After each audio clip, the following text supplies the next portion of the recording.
Vlogger ni Marcos Ayan, Jr. Ayun.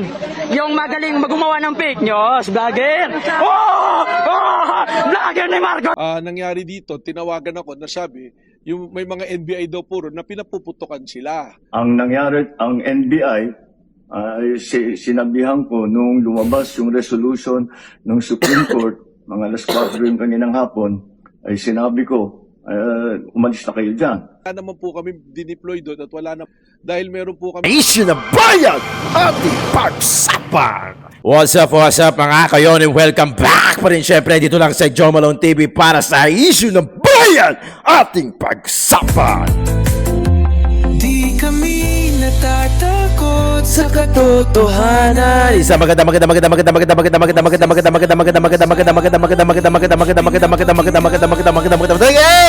Joe Malone TV, issue ng bayan.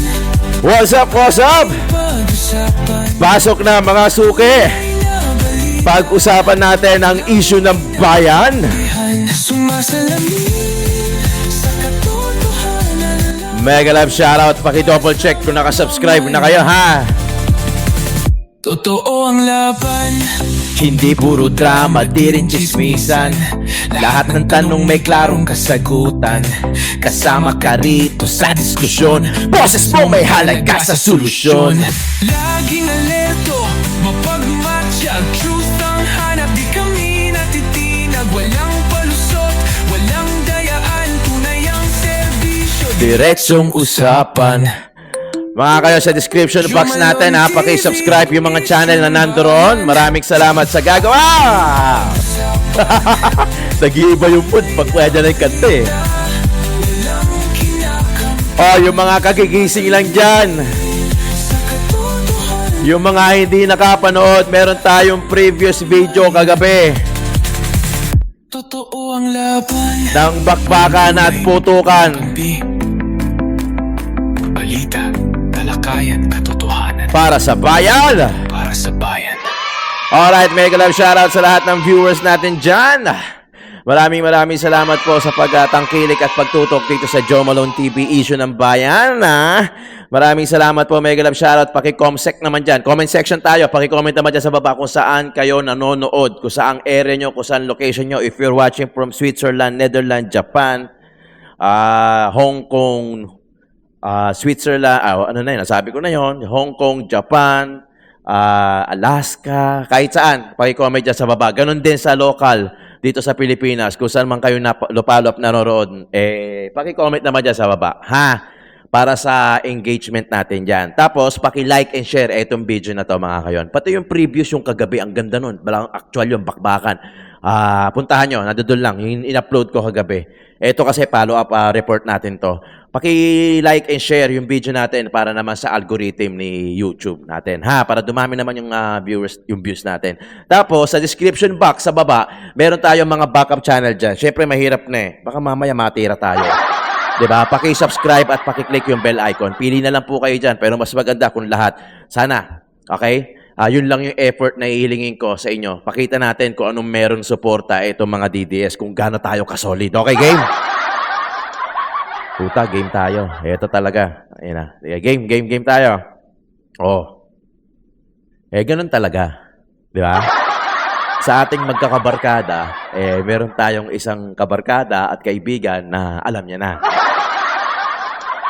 O, should I say, ganun talaga, sa isang classroom, meron tayong minsan na classmate na may encounter natin na tahimik lang. Ganun talaga. Di ba? Ganun talaga.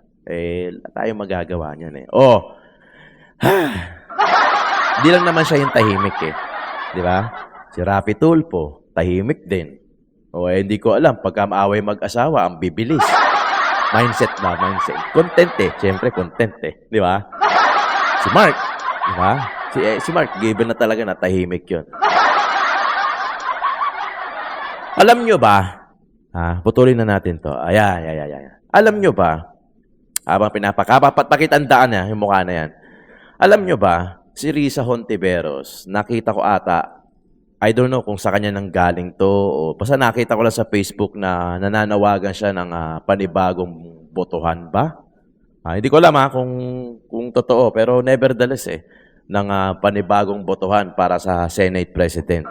Grabe naman kayo, kakaupo lang ni Senator Peter Calan Cayetano di ba?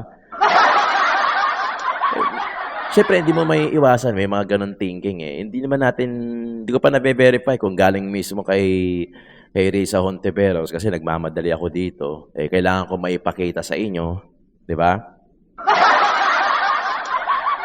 Anyway, ganun talaga, di ba? Siyempre, may mga kanyang-kanyang strategical kung tawagin nila yan na moves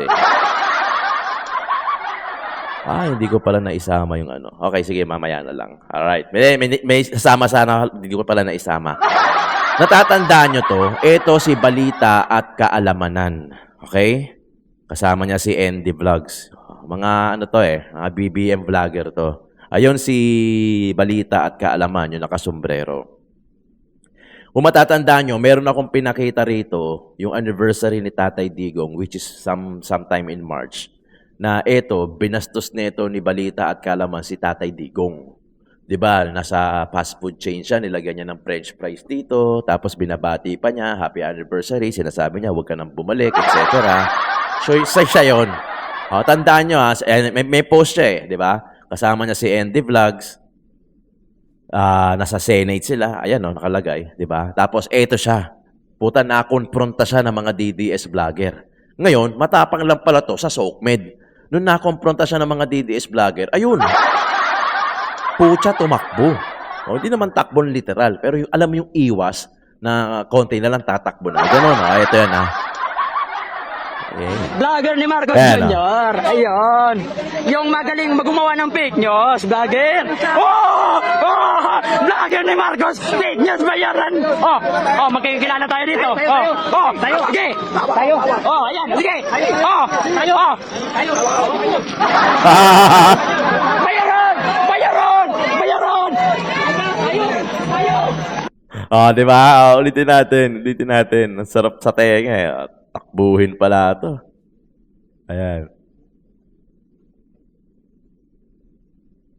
Vlogger ni Marcos Jr. Ayun. Yung magaling gumawa ng fake news. Vlogger. Takbo Vlogger ni Marcos. Fake news bayaran. Ayan na. Magkikilala tayo dito. Tayo. Sige. Tayo. Ayan. Sige. Tayo. Bayaran. Buti na lang, may mga kapulisan dun. Pucha, hindi sa tatantanan niya ngayon. Yan ang mahirap. Di ba? Given naman yan. Given naman yan ganyan. Pagka nagkasalubong kayo, talagang magkakainitan. Mauuwi sa personalan. Siyempre, kanya-kanya tayong pinagtatanggol. Ganun talaga. Pinasok nyo yung ganyang trabaho, tapos gaganyan-ganyan ka, tatalikod ka, aatras ka. Buti na lang, may mga kapulisan. Kung wala mga kapulisan yan, wala. Takbuhin ka pala Di ba? Yan ang sinasabi ko, yung mga matatapang lang sa SOCMED. Ako, hindi ako matapang. Pero syempre, pinagtatanggol lang natin at sinasabi lang yung natin. Sayang, hindi ko na isama dito yung kay Regal Yung diniscuss niya na hindi na to. Ang ganda, mamaya siguro sa part 2 natin. Ang ganda na sinabi ni Regal Oliva. Sinabi niya, regardless kung pro-bato ka o anti-bato ka, ang pinag-uusapan natin dito, doon sa video na yon is yung constitutional issue, sovereignty issue. Ang ganda, isasama ko. Pero maganda rin itong ipapalabas ko sa inyo Tarahin natin. Gusto ko lang pong linawin, nung isang gabi, Mike Defensor yan umakyat po kami. Kagabi, kasama ko si Kuya Park. Pero nung isang gabi, umakyat po kami at nag-usap kami nila Senator Bato. Andun po si Senator Jinggoy, Senator Robin, at po si Senator Bongo. Kasama po namin yung Sergeant at Arms. At ang paliwanag po ng Sergeant at Arms, paliwanag ni Senator Bato, yung mga kapulisan po na nandito, kasama po natin. Pinoproteksyonan ang Senado. Yung mga Marines po na pumasok, kasama rin po natin yun. Kasama yun ang Sergeant at Arms. Alam ko na nabahala po kayo dahil nagkaputukan. Pero hindi po galing dito yun, doon po sa kabila. At dahil po yun sa proteksyon na ginagawa ng Senate Sergeant at Arms. Galing! Kasama ang mga Marines. Kaya po yung mga kapulisan natin dito, mga kakampi po natin yan. Katunayan po, si Senator Bato mismo, yung kanyang opisina, tumutulong po na pakainin yung ating mga kasama. Alam ko po, nagutom kayo. Pagod na rin po kayong lahat. Pero magtimpi po tayo, dito po tayo magsama-sama. Patuloy po natin bigyan ng proteksyon. Dahil ang hiling po ni Senator Bato kanina nung mag-usap kami, Prayer. ang mga sibilyan, kung papaligiran to, kung meron man gustong gawin, yung mga armado na hindi nating kasama, Yes. ay may proteksyon po ang mga kasama din nating sundalo. Maiwasan na magkagulo at magkaputukan. Kaya mga kasama, sa ulitin po, no? Alam ko, gutom kayo, may darating naman na pagkain. Huwag kayo Yan. mag-alala. Si Kuya Park, kaninang hapon, nandito ako tulog, pagod na pagod. 2 araw na po yan natutulog dito at yung ating mga kasama, alam ko pagod kayo lahat. Pero ang pakiusap ko po yung mga pulis, Pilipino rin po yan. Alam nila nangyari at kasama po natin sila. Nagbibigay proteksyon po yan sa atin. Muli po, nandito tayo, hindi lamang para kay Senator Bato, hindi lamang para sa institusyon ng Senado, nandito tayo para sa ating kinabukasan, para sa Republika ng Pilipinas. Yes. Salamat sa inyo lahat.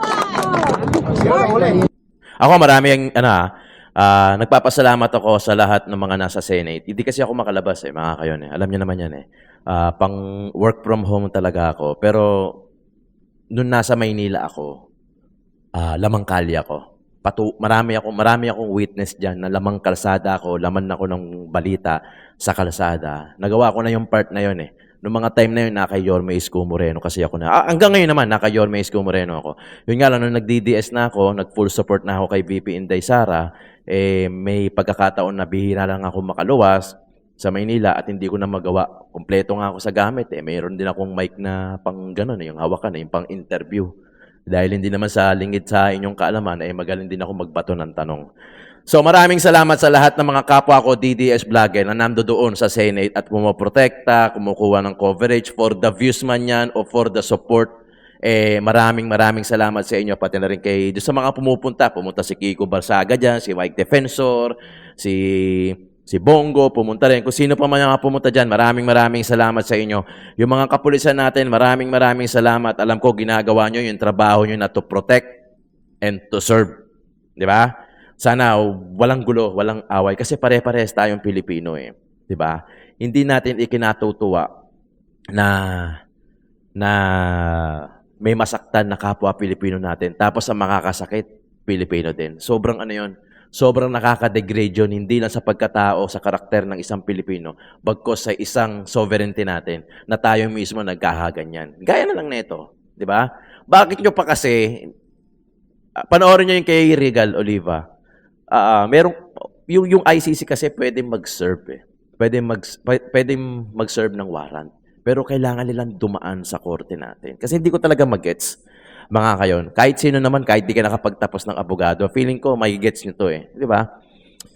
Bakit hindi dumadaan, bakit parang ayaw nilang dumaan yung ICC sa local justice natin? Di ba? Parang ano yan Kunyari, eto na lang.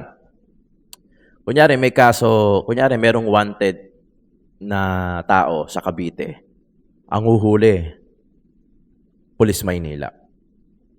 Di ba dapat re-rekta muna si Pulis ng Maynila sa Cavite? Let's say, Cavite, makikipag-coordinate. Kahit coordinate o heads up, paalam, o kung ano pa yung tawag nyo dyan. Di ba? Bago nila huliin. Hindi yung direkta. Kasi parang nangyayari, taga Maynila to. Tapos, ang hinuhuli nila, taga Cavite o nasa Cavite, nagtatago. Tapos, hindi sila dumaan sa mga sa Cavite police. Di ba? Kabastusan yon. Same logic applies sa ICC. Parang binastos yun naman yung local justice namin. Na para bang pagkakayo, porkit International Criminal Court, hindi nyo na kailangan pang dumaan. Di ba? Parang, hindi natin kailangan ng doon, ng natapos ng pagkaabogado. Kasi dapat dumaan kayo. Di ba? Dumaan kayo. Saka, make sense Dapat dito Di ba? Yung nakachamba na nga kayo kay Tatay Digong Dapat dito litisin ang isang taga rito na nagkasala o hindi pa napapatunayan na nagkasala kasi maraming misinterpretasyon eh. Yung iba pagka binigyan ng pagka sinerve ng warrant of arrest, akala ano nahatulan na, 'di ba? Sinaserve yung warrant para syempre para sa mga investigasyon, hindi wala pang judgment doon sa words na 'yon, 'di ba? Eh ang problema kasi may mga kapwa Pinoy natin mahilig magpatiuna. 'Di ba? Uunahan nila na, may kaso ka, pa-aresto ka na. Ang dami ko nababasa diyan. Sa totoo lang, napapanood.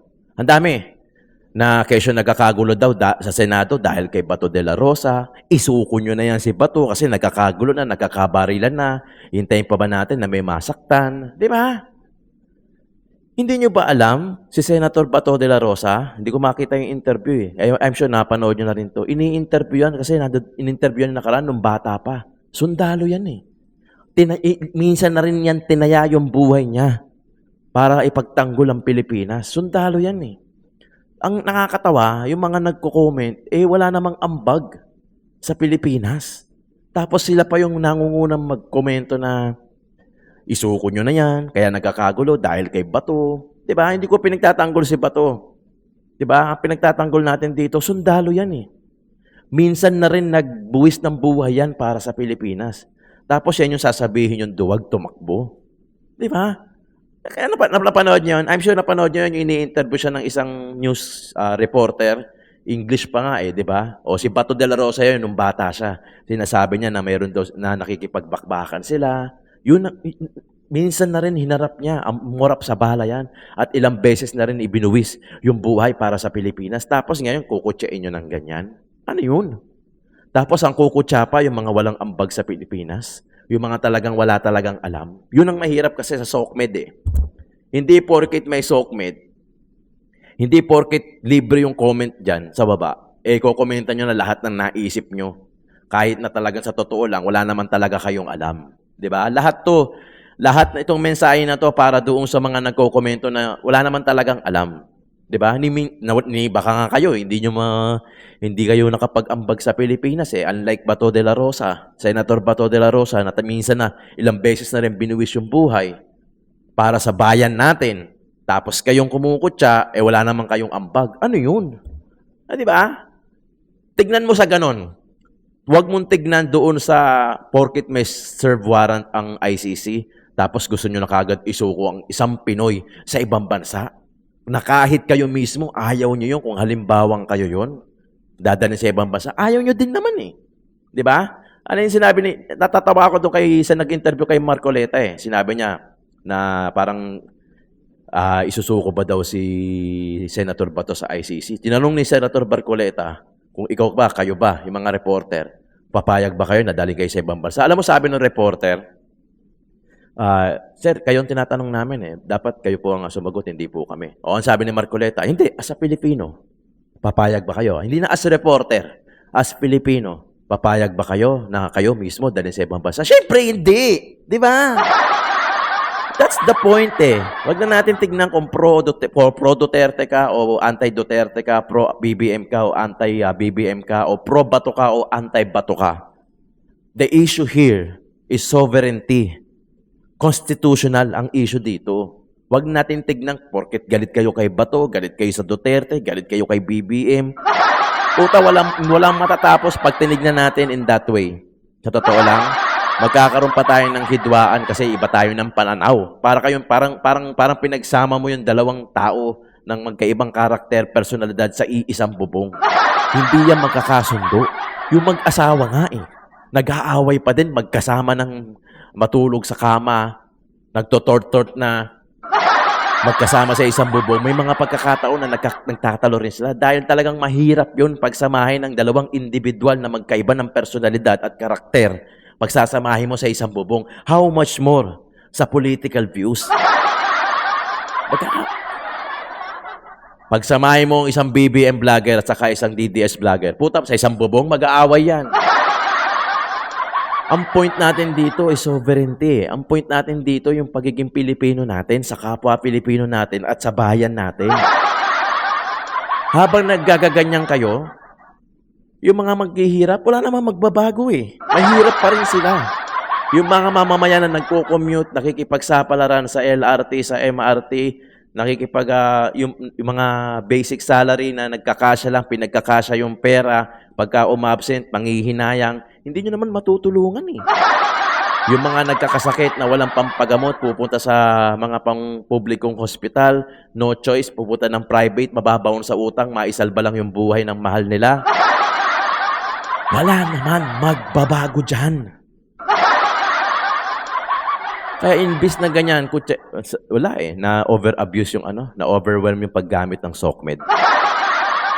Diba? Yun lang.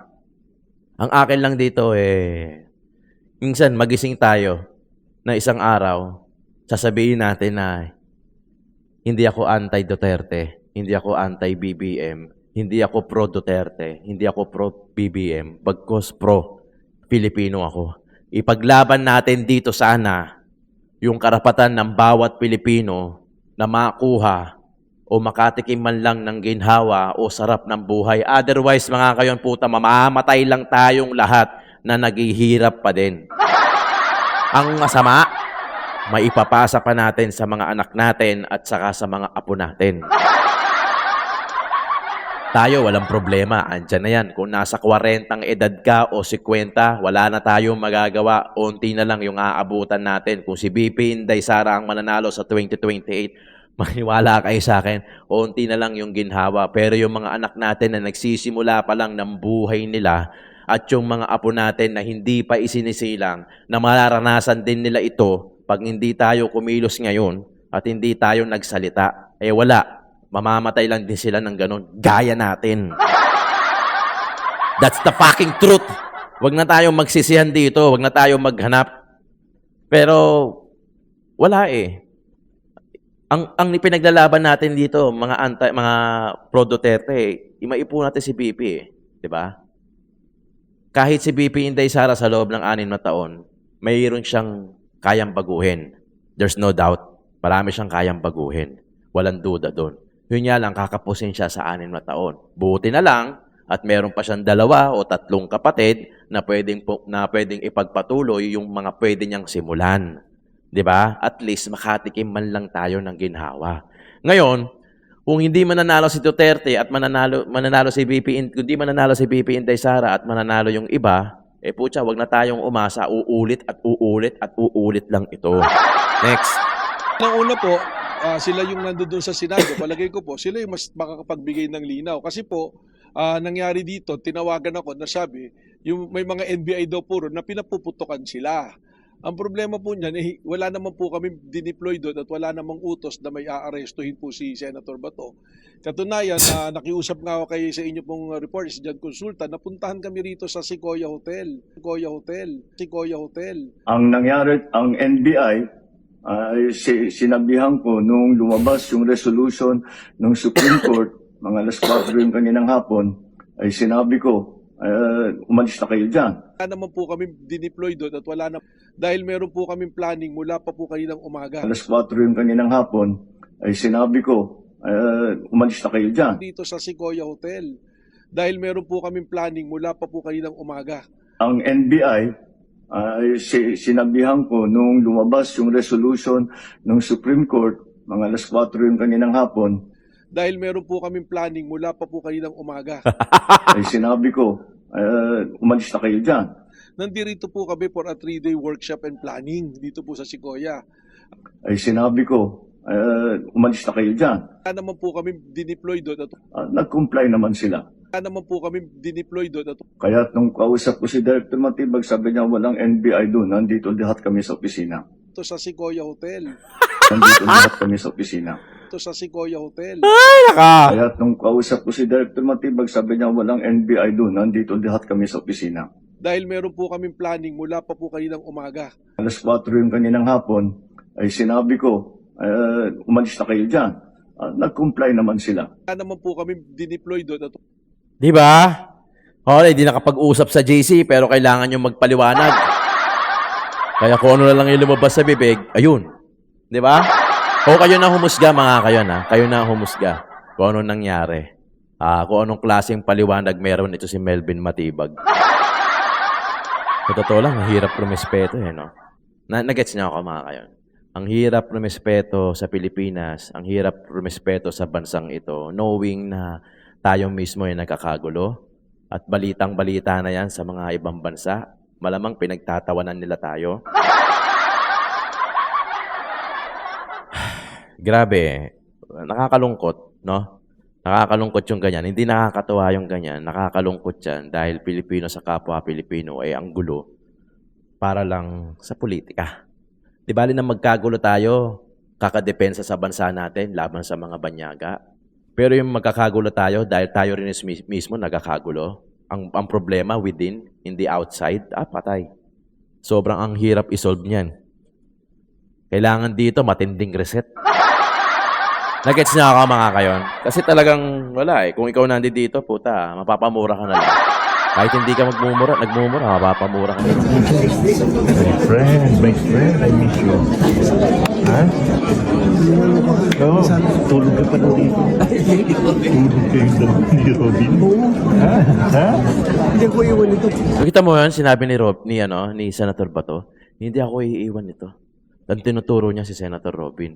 Kasi nung pumasok si Bato de la Rosa, yung the first time na pumasok siya, doon siya natulog, doon din natulog si Robin. Hindi iniwan ni Robin. Kaya nga sinasabi ko sa inyo, sa lahat, di ba, lagi natin ay may mga iba na kumukutsa kay Robin. Di ba? Hindi nyo alam. Baka si Robin pa talaga yung tunay. Di ba? Ito titignan yung ganyan si Robin, kukutsay-kutsay nyo si Robin, saka si Bato. Baka mamaya, wala pa kayo sa kalingkingan na naiambag niyan. Di ba? Oo. Sige. Yan.